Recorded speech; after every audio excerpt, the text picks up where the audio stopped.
Kabit tayo ng tatlong split type na aircon. Binaklas namin, finull out, dilipat sa panibagong bahay niya. Ayan, ito gagawin natin yan. Kabit natin dito. Third floor pala to, eh? Third floor?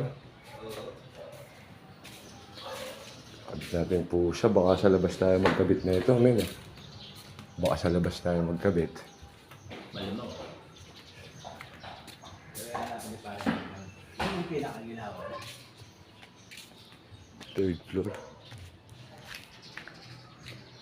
Natin ikakabit sa mga gilid-gilid. Ang laki nga pala pre ng ano niya. Laki ng bakod niya kaysa dun. Magkano kaya upo dyan, no? May mga window type.